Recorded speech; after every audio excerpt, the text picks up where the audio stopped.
Okay. Sean, you're good. Yes, I'm good. Is it okay? Yeah. Okay, great. Right on. Tom, I'm Sean. Nice to meet you, buddy. What's going on, man? How are you? I'm good. I'm good. Looking really forward to hearing some wonderful insights on the Toronto real estate market. I can't wait to disappoint you then.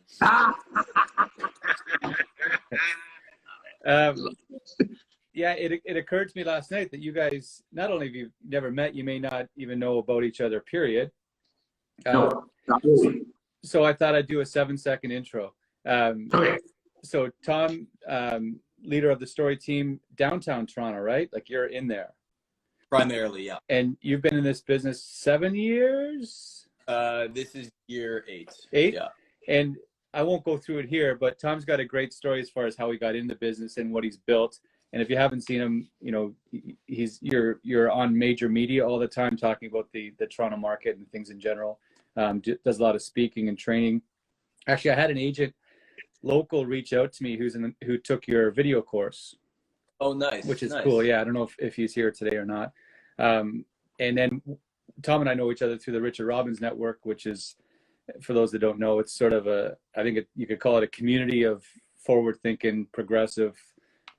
Sean, you do well with that. Sort of big picture thinking, positive sort of realtors, coast to coast, and in the States as well. So plug for Richard Robbins. Realtors out there, if you want to check that out, you can. And then Sean, how do you describe Sean Delot? Sean really is just getting up and going. Let's call it that, right, Sean? No, him and I got licensed around the same time, about 18 years ago. He sells significantly more houses than the average agent, but he's an all-around great guy. And one thing I really occurred to me last month's video we did, Sean, was how much you know about the data, and you don't even track the data. You know it by feel because you're out there working 9 days a week and doing what you do. So yeah, so that's my 7-second intro turned into 3 minutes. No problem. Appreciate that. Appreciate that. Yeah. So as far as the purpose here, I thought it'd be interesting, Tom, to get your insight on what you're seeing up there, because I'm always fascinated right now. In the old days, I think markets all behave differently, and right now it seems that there's like this commonality amongst markets, no matter where you go, where you've got listing inventory is here and the sales demand is up here, and then escalating prices that, you know, 2 years ago, I can't believe the prices. A year ago, I can't believe the prices. And here we are now. Year to date, Niagara is up 27% in price, in average sale price, which would be the highest increase ever on record. And then I talk to people in Kitchener or in Oshawa or wherever, and it's the same deal. Yeah. So you want to give us the nutshell of in a nutshell, what's going up your way? So, you know, Toronto's a little bit interesting because Toronto kind of has always had a supply issue, right? Like our house prices historically over 40 years have gone up 7% through all the good and all the bad, right? And even this year, like year to date, we're up almost 19%, which is like still scary. It's higher than it should be.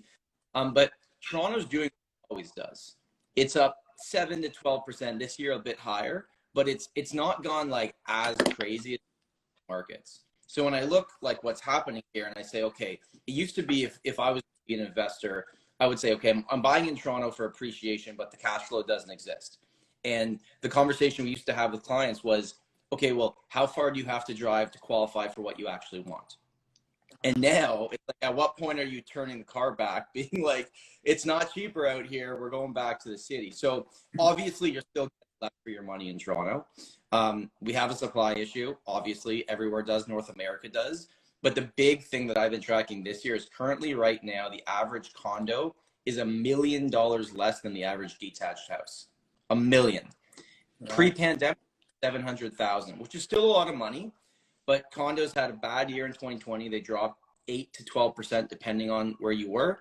They've totally caught back up, and now they're ahead of pre-pandemic, but they got room to grow. So like my guess is either detached needs to cool or condos have a whole bunch of room to jump back up.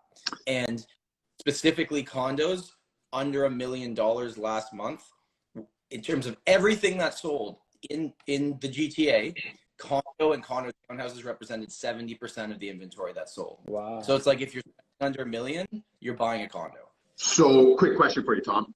What's the demographic of that condo market? Is it a lot of investors? And is it obviously a lot of first-time kind of home buyers, affordability? I'm just going to touch on one thing because you talked about your condo sales dramatically decreasing about a year and a half ago, pandemic-wise, right? And that was partly because of the flock then of people leaving the city, coming to Niagara, Brantford, all that stuff. But not only that, I think it was really a lot of investors left Toronto during the pandemic and flew to the outer regions. But I also heard tail end of last year that they were tired of, the investors were tired of going to these outer markets and the competition was crazy. They're like, screw this, I'm going back to condos because it's no competition and we're ready to go kind of thing, right? Well, and even like to start this year, because we know now that October last year was the bottom of the condo market in terms of prices. It stopped going down and then pretty much shot up from January till April, like almost 12%. But what I noticed is like when that was happening, we didn't have any immigration and it's still very limited. So most of what I was seeing was, it was buyers, it was renters that couldn't have afforded previously, but prices had dropped. They then got in. And why I think condos are attractive in Toronto, because anywhere else you go, other than like maybe Toronto and Vancouver, people don't love condos, right? It's like you'd buy a house if you could. Condos are for first-time home buyers. They're for investors. They're for typical downsizers that want a bigger, older size unit, or they're for the luxury market. Like you get everything, where if you want a house, it's okay. Like we're just going to start with $1 million and we're going to go find it.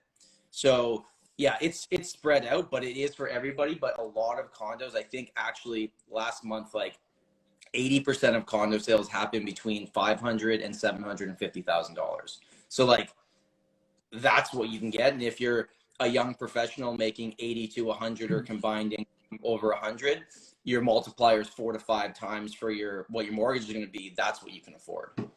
So, Tom, what you're saying and what I'm gathering from this is that your condo market is going to flourish. Your inventory is low. You're going to have lots of multiple offers in the condo market, more and particularly over the next 3 months, because inventory will remain very low because Canadians don't like to list. So you're going to have that competition. Your condo prices are going to rise. Therefore, it's going to push someone to Burlington because they can't afford the condo anymore, or it's going to push someone to Hamilton, and then it's going to push all those people to us. I'm going to tell you a little story that kind of really why I appreciate you being here. I listed a condo townhouse in Burlington about 3 weeks ago, okay? And 96 showings, 100 people through the open house, $799.9, sold it for close to $1 million. Yep. I realized at that point, I'm like, holy crap, that's entry level for Burlington. They're having that much action right now. This is going to push the market up, push them out of their markets, and have them all go to where they can go. So I think for those who are watching locally here in Niagara, you have to be aware that this is not going to stop. Yeah. This is the new age of real estate. It's not the good old school local markets we used to have anymore. It's like Hamilton years ago got saturated by out-of-town agents, and their sales are about well over 50% all the time of out-of-market agents. And Pat, you're the stats man, and you threw some good stats. 65% this month out of town sales. Because it's hard to track that, right? Without spending an outrageous amount of time. So all I did was on our system, I added a column for who sold it, what brokerage sold it, and all I'm looking at is the 7-day window on the Market Watch thing, which shows active listings, recent solds, and all that stuff, right? And then I just organize the columns. And then do a quick, because otherwise I'll be there all day. But I've done a bunch of 1 week segments in a row over the last 5 weeks, and the math is the exact same every time. Almost to the math, 50% out of town buyer brokerages. And then based on the assumption that the remaining half buyer brokerages are local, are probably, there's a portion of those representing an out of market buyer as well, right? So even a modest number puts it around 65% of sales consistently have been out of market buyers. Hey, Pat, so for you guys, when you're meeting with sellers, because it used to be in Toronto for me, the seller would say, well, how are we getting the foreign buyer? How are we getting that foreign mythical person, right? Yeah. So for you, is it like, okay, here's how we're going to the Toronto agents and the Toronto people, because they're going to pay more than the local person, whether we like it or not. Is that a discussion? The reality, you hit it, Tom. It's the reality, man. We're not. So funny thing is, in our market, we're marketing to out-of-town buyers because that's the buyers we want because they're the ones who are going to pay the big money. But not only that, even locally now, we're marketing differently for listings as well, because before it used to be our little growth community that we knew, and Pat's been here forever. I've been here forever. We had our repeat past referral clients, but obviously our market is much bigger than that now with all this migration of different markets, let alone investors. And I think so Tom, correct me if I'm wrong, but anyone who's waiting for the market to crash is silly. Buy a house now. Number one, you said it, construction starts are at all-time lows. We need to build that construction up to house some of this inventory. You said it, immigration was at a standstill. They plan on bringing tons of immigrants to Canada, creating more demand. So, and rates, I don't think are going to have an effect on us this year because it's just going to push people to a market that they can afford. Whether it goes up 0.25%, okay, well, I can't get $1 million here, but I can go here and get $1 million. And so the transparency of it all is that we're screwed, and this is the way it's going to be for a while. Well, what buyers have to remember too, anyone that's been sitting, waiting, thinking, oh my God, when rates go up, finally prices will cool down or drop. You're buying a payment. You're not buying a purchase price. So when rates go up, your mortgage goes up. Like it's going to cost you the same, if not more, even if the property value goes down slightly, right? And one thing I posted, I think last week that got pretty good reaction was, for most cases, saving to buy the property you want instead of the one you can currently afford is putting you further behind. Yeah. For most people, like it or not, if you're not leveraging the market, if you're trying to play from the sidelines, it's almost impossible. Look at what all of our markets have done in the last 12 months, 24 months. To save at that same rate would be impossible. And even if you're a whiz at the stock market, because I don't know anything about that, probably the bank's not lending you $800,000 on your $1 million to invest at 2%. You know what I mean? So it's a sad reality that housing prices are no longer tied to income. I don't know if they were for that long, but they're not. The word that I've been throwing out there is, I think it's equity redistribution. Say again? Money sold, given to the parents, given to the kids get the condo, they build up equity, they jump to the house. Right. It's money hands, but not just income. Absolutely. And that's a very good point in the fact that all these people are waiting for prices to go down. But if rates slightly go up, you're one half of the other, right? Kind of thing, and now questions for both of you here. Being in the business for 20 years now, starting 20 years ago, I helped young couples buy their first house. Baby boomer strategy was this. I speak for my dad. He owned a business. He had his personal residence. He paid it down, didn't borrow against it. That was their asset. That's their retirement. He has his mutual funds, and that's it. That's life. But let's all agree with, from that time when I started the real estate to now, it is a different game. It is used for financial wealth and growth and investors. And that, I think, is another aspect of the market that people need to realize now. It's a completely different game. It's not just first-time home buyers buying homes. It's not just families anymore. I mean, how many of us know people who own 5, 6, 7 properties? We know tons. And that wasn't a thing before. And that's a thing now. And so with all that being said, like I've seen it happen where an investor can go into a market and jack it very quick. For example, Sonia Why do you look at Sarnia? If investors go into Sarnia and start buying up houses, raising the prices, boom, it's crazy. So And there's that's, another aspect that of this whole thing as far as, people use the stock market, but now people use real estate, and especially due to COVID, there's people who are really turning their lives around really quick. yeah, and you mentioned it on our last month, Sean, when we were doing this.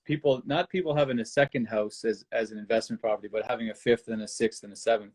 And that's a huge change that we've had here in Niagara is before, when people were buying investment properties, they weren't, in my mind, they weren't buying detached at anywhere close to the rate they're doing now. And I know there's been changes with density and wanting to have secondary units and all this stuff. But when I look right now in St. Catharines, meat and potatoes, 600 to 800,000.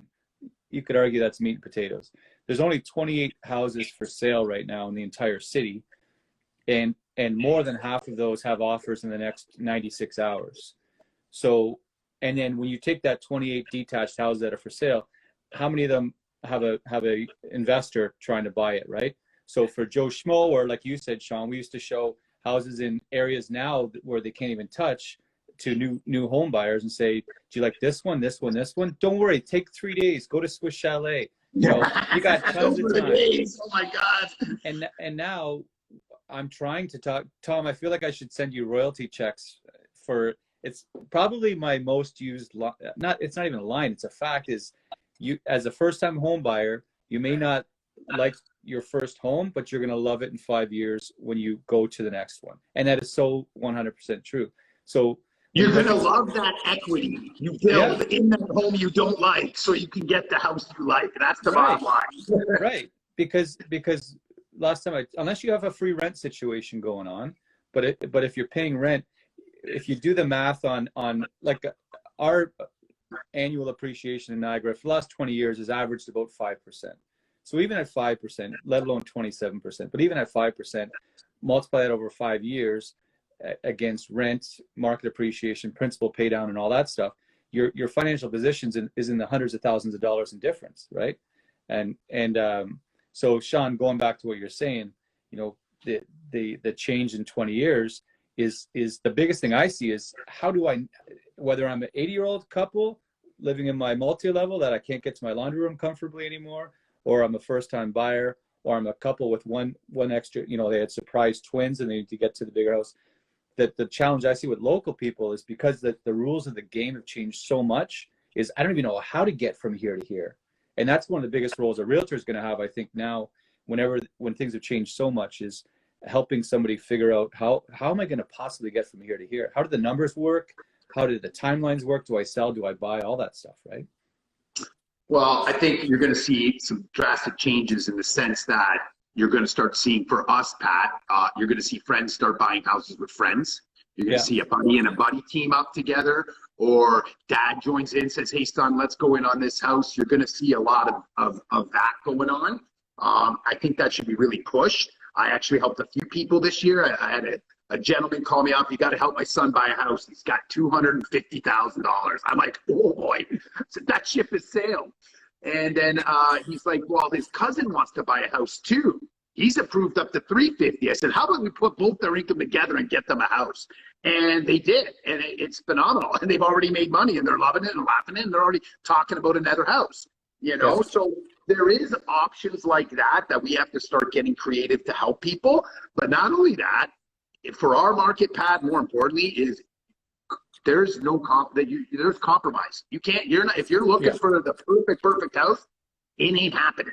Yeah. Take what you can get. Listen, you can never recreate location, size. You can always recreate the inside. So if you get the location you want, you get the size of the house you want, work with it, make it your own over the years. And I think a lot of people have come to terms like that. I mean, we've all sold some pretty crappy properties that, still get incredible numbers. And obviously people are willing to, and more for us, Pat, it's definitely out of towners for sure, Now, question for you, Tom. Your market, obviously, you got the Toronto Real Estate Board has the most incredible amount of realtors ever, and the one thing we struggle with, I think, as I speak for all three of us, is, there's agents who are in it to win it. It's our career, it's our life. And Yep. then, you've got these guys who get their licenses. No offense to Home Life, but Home Life's got a lot No of naming. part-time agents, okay? Yeah. And so how are you finding, because I got to be honest, Tom, the behavior of out-of-town agents coming to our market is crazy, and it's not great. Yeah. So I unfortunately don't think it's going to stop going to next year for one reason. So just to give you the numbers, like silly numbers for Toronto, there's 65,000 people licensed. The GTA has 7.5 million people. Quick math, after you take people under 18 years old out of it, is like almost 1%. 1% of the population has a real estate license. Yeah. Right? Now, this year, and this is actually something, because I know a lot of realtors are watching this, and a lot of realtors I've talked to this year, like, Tom, I've had my best year ever. I've never sold more homes. I've never made more money. And I'm looking at Toronto, I'm like, the end of the year, we're going to have 120,000 sales. Last year, we had 95,000. So there's two ends to every opportunity. And prices are up 20%. So it's like, no shit, you had your best year. You should have had your best year. Yeah. Right? Yeah. And what I think is going to happen, because I think a bit of the pandemic buying spree, it's not fully over, but it's going to cool here. As we head into next year, inventory is still going to be a massive issue, but I actually think it's going to be less sales next year. Yeah. You do, right? I do. Because I just don't think the supply wasn't actually the problem this year. How could we have no supply if we had the most sales ever? It's the absorption of the supply. Yeah. Very right? true. Yeah. So next year there will be very limited supply, and there's a domino effect of, but what I'm trying to get at here is in markets. So in 2020, when the condo market sucked, I took over more condo market share than I ever had before, because I had people that I didn't know call me saying, I need you to sell this because only 20% of condos are selling. I need someone that knows what they're doing. Currently in the market we're in right now, unfortunately, people can list homes that don't really know what they're doing, and they can still sell them. Maybe they're not getting them. Yeah. But I don't think that's going to change next year, because I find sellers that are going to use their cousin when the market's hot for selling. But next year, I don't think much is going to change. Like, inventory is still going to be an issue. So it's trying to find that middle ground. And sometimes you have to just swallow your ego and help the other agent through the deal. Yeah, no, for sure. And you're absolutely correct. Listen, with social media now, we put these posts and people see us and they're, oh, look at these realtors, they're making cash, this and that. I personally, my kind of little frustration with it all is that I joined real estate to build a career, right? And I don't want to throw shade on everybody. Like, there is phenomenal agents out there for sure. I want to put that out there. And out-of-town agents too. I've built some really great relationships. The challenge is these people who see their cousin who got in the business and sold 3 houses in his first month, made some quick cash. They do it, and you're right. They'll go to their uncle to sell that because the market's hot. They sell it in 3 days, but unfortunately, they're not building real estate as a career. And you're right. Once the things kind of change, and I noticed it already this summer here in Niagara, it kind of softened a little bit. Some of these agents who kind of just got in the business, houses weren't selling in 3 days. And then they're like, oh my God, I got to talk to my seller now. And what am I going to do? Right. Yeah. And I've been getting calls, Sean, like, this house should have been gone. Patience, but no one knows patience because it's just been so go for the past number of years. I think there's a lot of realtors in this business who have never had to have all these conversations over here with their clients before, about pricing adjustments and conditional offers and, God forbid, sale of property offers and the tough seller expectation. Come on, we all struggle with seller expectation. Yeah, but yeah, just and we've talked about this before. 8 years ago, our average days in the market was 70, 75 days, 10 times what it is today. And so, before it used to be, we'll only take the listing if it's 90 days and all this stuff. And now it's like, you only want to give us 6 weeks or 5 days or whatever, it's fine. You need 61 days to get on the Toronto Real Estate Board. So there you go. Oh, do you? And you know what, by the way, I tell my sellers all the time, I'm like, I'll sign 60, 90. I don't care. But me as representing a buyer, if I see a listing with 60 days, I know there wasn't a big amount of trust between the seller and the listing agent and properties. Interesting. Very wise. Yeah. So as far as sales go, you guys do in 1 month what Niagara does in 1 year. So we're gonna crack 10,000 sales in a year for the first time ever in Niagara. Second place was 2016. We had 9,100, but our normal year is 8,000 plus or minus. So I agree with Tom. Like, we're going to crack 10,000 this year, but we had every month was higher than normal. Some months were up 70-80% higher than normal for sales numbers. And so that's what kicked everything along, was that absorption rate. No matter what listings did, even if listings had a great month and we're up 30%, 40%, sales were always, is it Linus and Lucy with the football? The sales always beat it, right? That means there was 20% more sales and 4,000 more opportunities. Mm-hmm. Absolutely. And I like your point there, Tom, in the sense that you're saying Toronto's going to get up to about 125, right? Probably. Yeah. And we're going to get up to 10,000 sales. So that means that we've had more listings than we've ever had before. It's just the demand. So there is inventory. And I kind of not disagreeing with you. I think for us, Pat, that December, January, and February are going to be a little rocky because we're going to be really low with inventory, and people are going to do the list it low to sell it high. Mm-hmm. But I also think the exact same thing is going to happen again come March. Inventory will get flooded, lighting the load. And then you're right, though. The thing is, Tom, you might be more busier than ever in your condo market. And if that happens, that lightens the burden on some of the stuff coming our way and different things like that. I think there will be a little moving and shaking. It'll be interesting to see how spring comes and if demand kind of does really, there's enough inventory to really calm that demand. I think it's still going to be crazy next year. Like, don't get me wrong. No, like, I agree. But I don't know if it's going to be what this year was, but I could be totally wrong. But the point I try to get across with every other realtor I talk to is, like, I think a lot of people are thinking maybe they figured this out and they're been in the industry for 3 years. I'm like, you're in for a wake up call next year. Like, this was not normal. Oh, listen, my first 15 years of real estate, easy peasy, 1% to 2% a year in Niagara. Yeah. Now, Pat and I have these conversations. It's like every 2 months we're talking about a different market. It's like, it was like January and February, it was crazy. Spring comes, inventory came light and low. Then summer, it was relaxed time. And then now it's just like we've had 4 markets in 1 year. See, again, Sean, I looked at these numbers yesterday just to make sure I knew what I was talking about, because it's one of my policies. And every month we've had like this weird volatility where the months have been really grouped in 2 months. January, February were really strong. March and April were the biggest month of any month in the history of Niagara. April is first place, March is second place, and we probably won't see that broken anytime soon. May and June felt like, ooh, what's going on? Even though May and June were still huge, but you put them up against the heavyweight champions of the world, they felt weird. July and August were quiet because COVID eased and we could all go to the cottage and have fun. But then October, our listing inventory was 4% in the negative compared to normal, and the number of sales were 34% higher than normal. And that imbalance happened throughout the year, just in different ratios.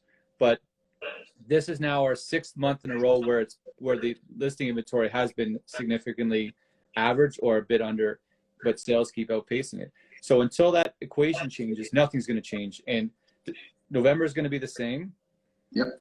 December, what's going to happen in December? I used to say to sellers, like, anyone on the market in December either really needs, I used to say to my buyers, anyone in the market in December either really needs a sale, they're still on the market from October, November, or they got bad advice. I think this year, it's so weird. Like, I think it might actually be a good idea because there's still people searching. I still think. I got to tell you, I think the best, certain price points. I think for our market, if you've got a house under $700,000, December, January, and February are going to be your prime time to shine. because that's first-time home buyers, investors. They love to get into the new year right away and get to business. Now, the typical families moving and stuff like that, that's going to be spring. I did notice our high-end properties did scorch in the summer, Pat. Those pool properties, 1.25, because you had those out-of-towners who sold their properties and didn't want to move during winter and all that kind of stuff. So I personally think the time to buy, if you're under the $700,000, if it's anything like last year, will be summer, because it mellowed out. And no matter what, we know, again, people will take time out, relax, enjoy the summer, COVID or not. We've been cooped up too long, and winter coops us up anyways. So typical summer markets are a little mellower. So I think there is turning out to be winter's actually now become the time to sell, and summer is kind of like the time to buy. Spring, it is what it is. It's a buyer-seller's market in that sense, kind of thing. So it's quite interesting. But I'm encouraging a lot of people to get their house ready for January, February, and let's see how it goes. And I'm interested on that on the buyer side. I've talked to buyers, and my opinion is if you wait in the weeds, if we have a nice, cold, unpleasant, making the drive down the QEW or horror show, and you know that inventory kicks in the second week of January, you might have a chance of something that you didn't when, you know, we had 34% bump in sales in October. Does that carry through in January, February? I don't know. I'm not sure. We would use a strategy this year. Whenever there was a Friday before a long weekend, we would pick a house and offer on it with a client. And we got a lot of price that wouldn't, obviously. Friday before a long weekend. Yeah, because everyone else is in the city. The sellers are stressing out. They listed at a bad. No one should have done an offer day before a long weekend. Yeah. Yes, sir. I know. But let's all agree, there is strategies that people use. And no matter what, in this market, for us to help our buyers, there always is spots. There always is spots. Whether it's an agent, like you said, who just takes an offer anytime, you know, the guy just, again, doesn't really care about his clients, more invested in himself and the commission. And so we can kind of use that to our advantage to help our buyers. Long weekend, I love your little strategy there, again, because you're right. There was a couple times this year where people are like, oh, I'm going to list before the long weekend. Should I do it? Should I do the hold offers? I'm like, probably not.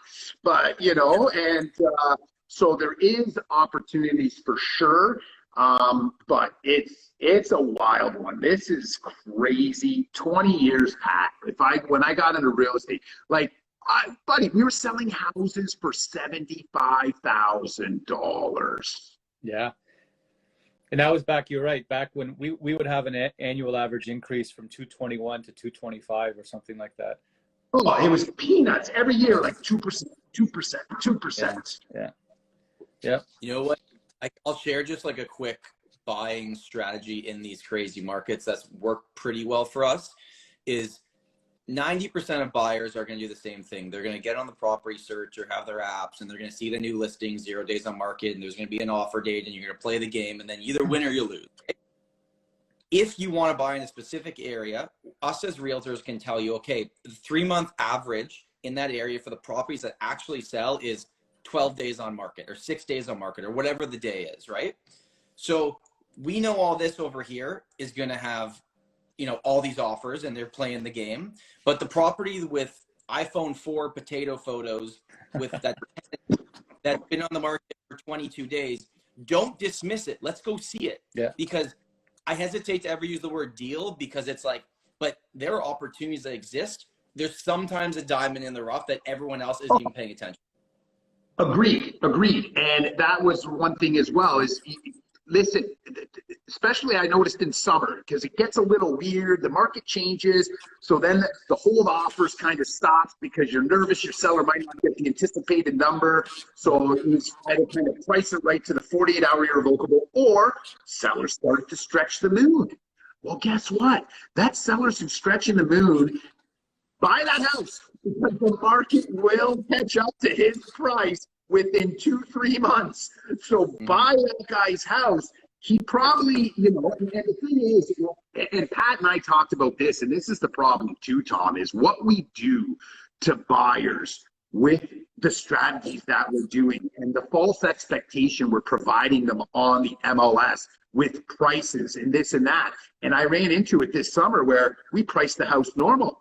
And Pat, you ran into it too, where the buyer's like, well, I'm not, it was listed at 850. I'm not paying 950 for this. It's like, no, we priced it. If you bring us 850, we'll do the deal today, you know, but people don't know what's going on, and it's really messing things up.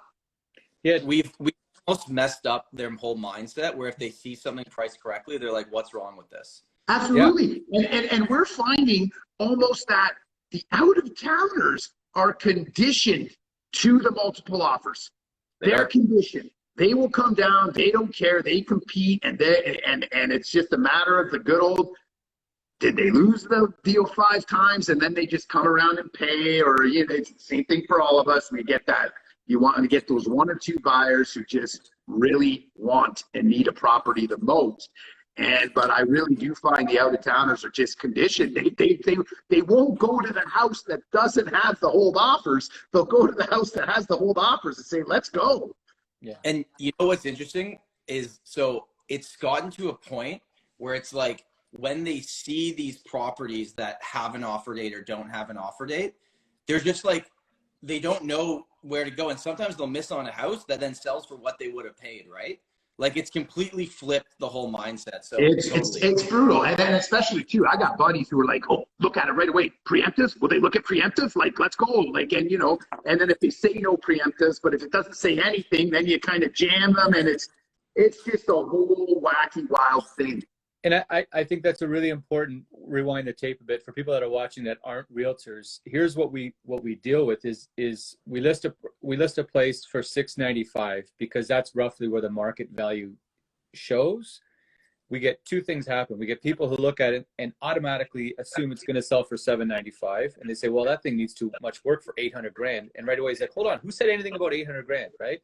So then we see properties where they're at $699 and then they reduce it to $640, and then they get $720, or they get whatever, right? And so I wasn't willing to give you $695 for it because I assumed you wanted $8, but then you reduced it to here. But now I'm going to give you more than that, and that's I think, Tom, what you said is the word is conditioned. You know, if buyers just all right now went on strike and said we're not playing this game anymore, that's the only way things would change. I think you just started the social movement. You can say this isn't. I don't like this. Why are we being misinformed? Why can't we see in a realtor.ca that this has an offer date? Blah, blah, blah, blah, blah. But then their actions continue to prove to sellers that this is the best strategy. Yeah. So it's like, what game do you play? And people that, I'm mostly a listing agent. When I represent sellers, I can put it at what it's worth, but I might have then left money on the table. Then I'm not doing my job. Mm-hmm. So there's no, you know. Oh, we're between a rock and a hard place. For sure. We're between it. But yeah. I mean, that'd be crazy if all the buyers went on strike. But you know that will never happen, because then the other buyer, half the buyers be like, okay, you guys go for strike. We're going to pick up all the houses and get some deals. Yeah. Ourselves included. Okay, buyers, I'll go on strike. I'm going to pick up a couple houses then. But when I put out a couple of days ago on Instagram, if anybody had any questions they want, that was by far the most thing that people wanted us to chat about was holding back offers. And that's the long and short of it is, if you don't, you've left money on the table. And so as a buyer, put yourself in the seller's perspective. If I put a house up for sale today at 2, there's a showing at 3, they bring me an offer at 305. What am I supposed to do? Meanwhile, there's 28 other people that haven't gone through the house yet. I've left 28 other opportunities on the table, which could have led to 4 offers. And instead of getting this much, I got this much. So it depends on what side of the table you are. But in a market that's heated, that has pent up demand, we're now in however many months of lopsided supply and demand, which means every month there's more people waiting in line. As a seller, the only way you can capitalize on that, and that's what it is capitalizing on it, is get as many of those people through the door as possible. 100%. And I think, Pat, you and I both agree. Like, I mean, I'm not a big fan of the hold offers. I hate it. I've done a couple in the past 2 weeks. I'm biting my nails. It's so wild. People don't, like, I don't know why people don't even call anymore. It's just like 10 minutes even after the offer presentation. Here's my offer. Don't even hear from anybody. But I got to encourage for the realtors that are listening, hey guys, if you show the house and you like the house, call the agent. Create a rapport. That can work out very well for you when the offers come to the table. Create that relationship. I've had a number of agents, you know, the relationship, their first, it's just, I don't know. I like to keep communication open. And it's just, the last couple, I'm like, right to the last second, no offers, no. I'm like, oh my God, we're not getting any. And then all of a sudden 4 show up, you know, and it's nerve-wracking for the agent because you want to do the best for your seller, you know, and you know the house is a little price lower than it should be because you want to get the bigger numbers. It all works out in the end, but it's an uncomfortable situation. And I don't enjoy it. I love the price it right, 48-hour irrevocable, and let's have some fun. And 2 quick things, because I know, Tom, you've got to go. The fact that you, Sean, you sell the most houses of any agent in our area, the fact that you find it uncomfortable, that speaks to why we see so often where listing agents are making the wrong strategy move. They're changing the game halfway through. All of a sudden, a 9-inning ball game becomes a 5-inning ball game. So for you to feel that, and you sell this many houses, if somebody only sells this many houses, that ratchet is dialed way up. And that's when offer presentation gets changed to here, and then we are taking preemptives, but we're not. And I double-ended it. Sorry, everybody, this property's off the market. Thanks for showing. And that's what happens because once nerves kick in, you change because instead of saying, no, this is what we set up, this is how it's going to go, and we're going to follow through on it. So the fact that you said you're biting your nails, that's interesting to me because you do it all the time. It's not. I had 3 this week that all 3 of them were not pleasurable. They all worked out in the end, and it was a good result. Yeah. But I'm telling you, it was nerve-wracking. I'm like, right, oh my God. Tom, you gotta go. Do you have any closing remarks, predictions, crystal ball for next year? Not to put you on the spot, too. You know. I mean, if I look at next year, I don't think there'll be as many sales, but I think inventory is still going to be a huge issue. Like nothing's going to be here. There's a domino effect on everything. Our team's got 15 listings we could be bringing to the market right now, but there's 15 people trying to buy a house first. Yeah. So it's waiting on that. And in this type of market, you should buy before you sell most of the time, because if you sell first and then you chase the market up, it might not make sense. But I think for the consumer, anything you buy, think of it long term. You're not buying a property, you're opening up a new bank account and you're moving money from here to here and it's being leveraged. That's the way I look at it. In terms of like the realtors watching, I think, well, I know this because all of us get scared when it ticks to January 1st. And when a rocket ship takes off, it uses more than half of its fuel on takeoff. And then you know what it does? It rides the momentum because you've got going. That's the same way we have to look at our businesses. So call every single person you worked with this year and thank them and check in on them. And don't ask them any dumb real estate questions. Just see how they're doing. And I guarantee you start to next. Agreed. And it's a great time of year to do it. Wish everyone a Merry Christmas. How you doing? Don't ask for business. Just say what's up. And, you know, I agree. This inventory situation is going to be a problem for a long, long time. They, just so you guys know, in Hamilton, they had a big meeting. They were going to open up, it was about opening up a massive amount of acreage, like 3,200 acres for houses. They denied it for another 10 years now. So, you know, these municipalities are not opening up the boundaries. They want the infill, they want the towers. So that's going to create low inventory. Construction starts are low. Like you said, too, immigration will ramp up again, creating some demand. So this inventory situation that's the problem.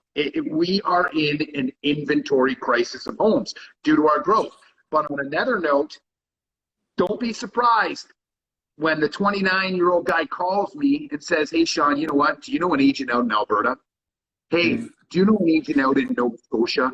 I'm moving from Ontario. And the COVID's created people who now say, hey, you know what? Life's short. I can embrace a change. People are embracing change, and they are going to start migrating across this country, which hasn't happened. It's been going on in the States for years and years and years. Prime example is this, Detroit, Michigan, okay? Yeah. Used to be 2 million people. 2 million people. It's now 700,000 people. Where did 1.3 million people go? Boom, just dispersed across the country. Yeah. We've never had that. Most people who live in Hamilton, yep, they don't leave Hamilton. Most people who live in Niagara, they don't leave Niagara. But now I've helped numerous young families move to out east this year. I've helped a couple actually move a little further up in Manitoba. It's affordable. You can get Calgary right now is not scorching like us. You can move to Calgary and get a brand new townhouse for $330,000. As this keeps on going, this is just the economic evolution here. And that's the big change, right? Because it was always those GTA buyers, those Toronto buyers, and that became a catch-all phrase for this mobility that's happening. It's people going everywhere. It's just a total shuffling of the deck. Well, and not only that, Pat, look, Niagara's getting really, really busy. The old school in Niagara, we're pretty laid back. We don't like this busyness. So they're going to notice, hey, it's getting busy here. I don't like it here anymore. I'll go out and eat. I'll go up north, live, and have that community they're used to where it's a little more mellow and laid back. Because it's getting a little intense around here too, Pat, if you haven't noticed. Yep. Okay, Tom, we're going to let you go. Sean, stay where you are. Okay. Yeah. But Tom, yep. Final thought. Yep. The educated consumer, buyer or seller, makes better decisions. And for us in our position, it's like, I don't care if they're a repeat client that already knows you, do not skip that hour meeting to go over everything and set the expectations, because there should be nothing that happens along the way that is a surprise to them. Right? And as some educated offer doesn't win the house. In fact, most of the time it doesn't win the house. It's the fed up offer or uneducated offer. And final thing, just like, why could prices keep going up? With the Liberals, with whatever you think about political, 400,000 new people are going to come to Canada. Where do you think they're going? Toronto. It used to be 200. Where are they going? They're going to have to live somewhere. First, the rental market's going to go up, and then it's going to come to condos, and then the freehold. Things aren't going to get any better for housing, no matter what anybody says. It's strictly supply and demand. If mortgage rates go to 6%, that's changing things, but that's not going to happen. Yeah. So, Tom, I'm with you, buddy. I see it the same way. This is the bottom line is this: inventory crisis and demand. They're building Canada to grow. Unfortunately, there's not enough housing to catch up to the growth. And it's created this situation where, like I said, people can get, if people jump in, they can get wealthy very, very quick. And that's why people are buying 4 houses, 5 houses. I think there's a lot of people that are just so fed up and frustrated and that this isn't fair attitude. And I don't disagree with them. Yeah. But you have to say, okay, I'm sitting on the sidelines and I've made that decision. Or you have to swallow your pride and be like, okay, if I want to get in this, I might not like it, I might not agree with it, but you're going to fall further behind. And it's not what I think or what you think or what any of us think. It's what history has proven to us. Yep. As long as you're long term, you're probably going to be okay. A lot of by mistake millionaires in Canada happen because of real estate. A lot. Yeah, that's right. That's Tom, it. thank you so much. I really, really appreciate your time. That was awesome. Absolutely appreciate your insight as well. Great meeting you, my man. Sean, stay where you are. Okay. See you, Tom. Okay. Ciao, Thanks, buddy. guys. Thanks, man. All right. Bye. See ya. That was fantastic, Pat. He's great, eh? Oh yeah, and honestly, it just goes to show this is, like he said, this isn't just our Ontario market. This is a North American issue. This is going on in the States. This is going on in Mexico. This is going on in Europe. This affordability issue is global. There's actually a show on Netflix. I forget what it was called. Narcos? But it's what's that? Narcos? No, not Narcos. I love Narcos, but no. I forget what it was called, and I didn't watch it because it disappeared so quick, but I read what it was about. It was about a woman from the UN who was going to big cities and studying the affordability crisis. So this is an issue that is far bigger than what we're going through. Yeah. And again, I hate to say it, Pat, it's the other issue at hand is the disparity between, and COVID's created even further, is the disparity between those who can't afford and those who can afford them. Mm-hmm. Yeah, and it's hard because we want to figure that out, and sometimes it really gets to me when I sit with somebody who's got a great job And then they find out roughly affordability is 4.5 times income is what you're going to qualify at, roughly, right? And they've got a good job, and you sit there and you say, okay, so you're going to qualify for this. Okay, what can I get? Well, your matrix search starts out with 0 results. Be patient, which, you know, in the past, patience typically would pay off. And then you just see, like the market we just had, we just had our average prices over the last 90 days just did that. And so you think back to even just Labor Day, how it's changed since Labor Day. And I'm not sure where we fit into that. I think what Tom said is correct. The best thing we can do is inform people and be advocates and help them and get the correct information. That's why my daughter the other day, I did that Instagram quiz. My daughter said to me, why do you do these? She's like, who does these things? I was like, I don't know why I do it, but I do it because I want the information to get out there where people know what's going on in the market, because just the simple monthly reports, yeah, there's something, but they don't give you the background. That's why we do this too, right? Absolutely, because numbers are one thing, but it's also to talk about the emotions, the feelings, what's the going strategies. Oh, yeah, 100%. So It's wild. This is our last for 2021. Yeah, because you're going away, buddy, aren't you? Yeah, I'm going away. So the end of this month, we won't be doing one. So we're going to do one in January. We'll do a 2021 recap, annual. Maybe we're going to do something a little cooler, a little different location. We're going to work on that. But yeah, so that'll be the last Friday in January. You mean maybe we might be together, buddy? Yeah, I think with microphones and all kinds of Yeah. Somebody said, how is the condo market doing in Niagara? That's on fuego. Everything's on fuego. Yeah, everything's running at the level it's running at. I personally think, in all honesty, I think condos are I think those Glenridge condos, those Scott Street condos are one of the best investments you can make right now. Again, because of downsizers. Again, first-time home buyers, you know, can't buy the house or buying the condo. Just even affordability for rents. I think that some of our buildings are still drastically underpriced for what's kind of going on, you know? I mean, honestly, when I first started real estate, how many condos did I sell? 0, you know? And now it's just a different animal, you know? And when I did start selling condos, it was a certain demographic. It was grandma moving out of her house into the condo kind of thing. But lately I've sold some young families, not young family, but young couples, condos and stuff like that. So a big chunk of the condos in Niagara, St. Catharines is the condo. The bulk of the condos are in St. Catharines, fair to say, right? And the condo conversions are where I think a lot of that value is. So those are properties that were originally built as rentals that were converted back in the 80s, some in the 90s. So like your 242 Lakeports, 50 Lakeshores, 151 Linwells, those are the condo townhome versions. And then your 365 Genevas and 215 Glenridge and 35 Towering, and those kind of places are the condo apartments that were converted. And so if you just did a catch-all, like Tom can do a catch-all search for condo sales in Toronto and get some kind of info out of it. Ours is too fragmented.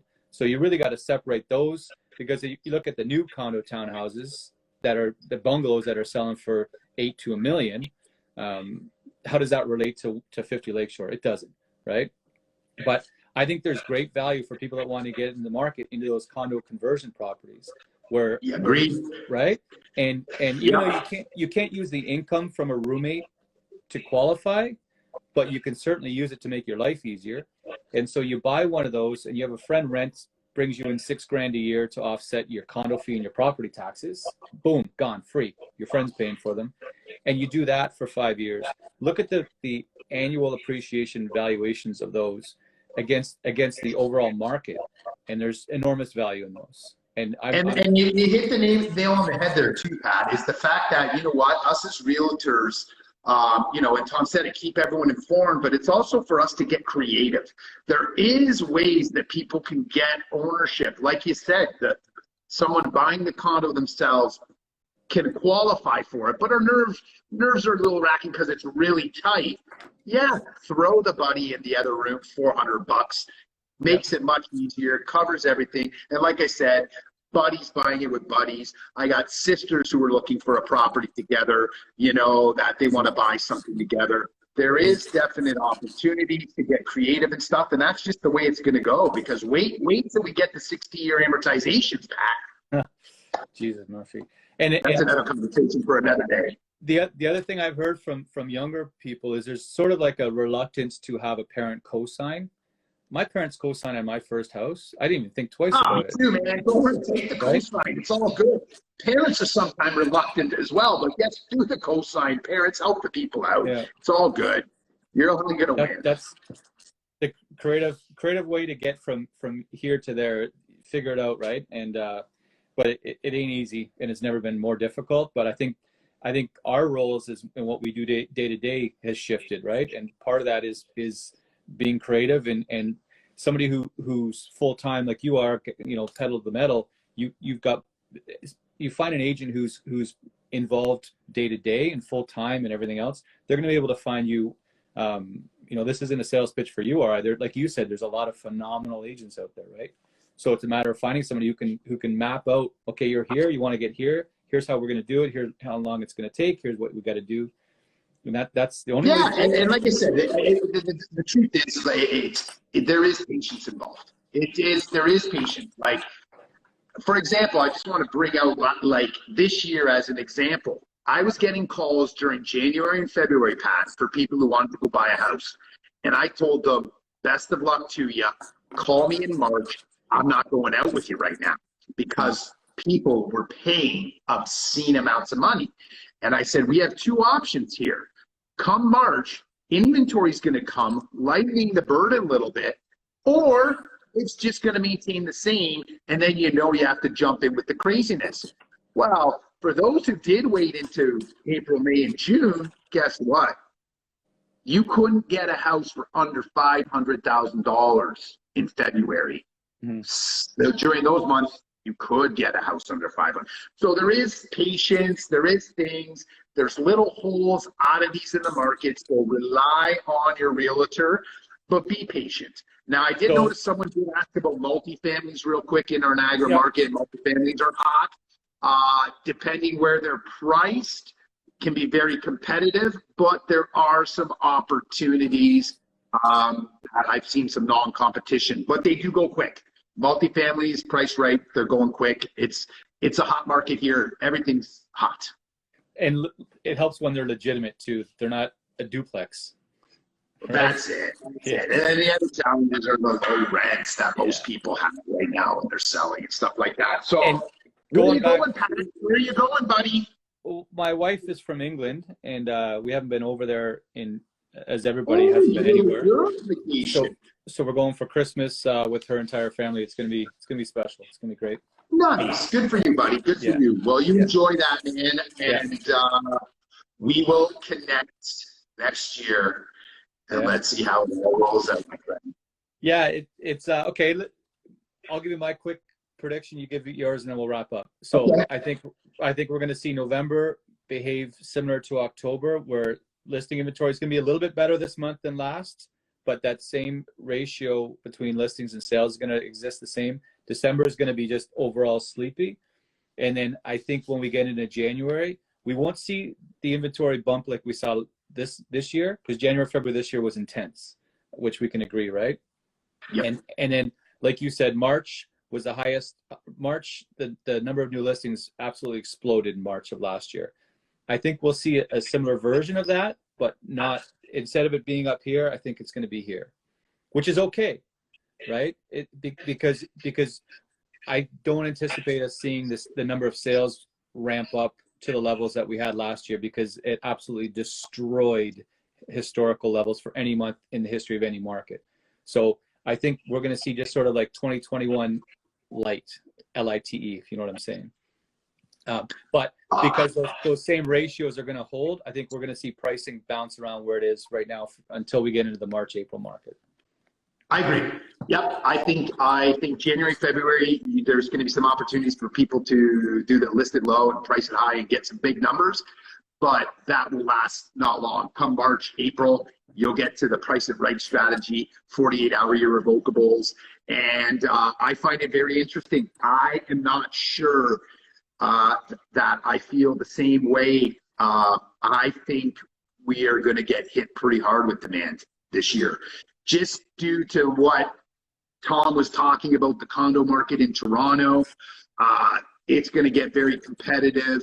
People are going to get beat up and burnt out. What I was seeing in Burlington with that townhouse, what I know what's going on in Hamilton, it's going to create just another wave and push of people. Like it's not stopping. Niagara isn't just local Niagara anymore. No. Our whole southern Ontario is one big region. One big region, yeah. Yep. You know, and definitely, like, think about it, Pat. When we talk about Niagara now, it's not talking about St. Catharines, Niagara Falls, Wellandport, Colborne. We're talking about Niagara, the mega city of the South. Yeah. You should trademark that quick. The mega city of the South. There you go, buddy. Yeah. Well, buddy, thanks so much. And I actually looked at a few of these videos, our first and second volume on my Instagram thing. I scroll way down, and when we were talking about all this stuff, the onset of what we've just been going through, and it's moderately interesting. I did some skip forwards, but it's just cool to see. So it'll be interesting to see this talk when we get into next spring and see where we're at for as we go through here. For so sure, Friday, January 28th is our 2021 wrap up and our 2022 kickoff. We'll probably have a band. The mayor will be there. The big ribbon cutting thing. Something. There we go. Nice. All right. Cheers, guys. Okay, buddy. Thanks. Peace out, man. Okay, man. Happy holidays. Yeah, you too, bud.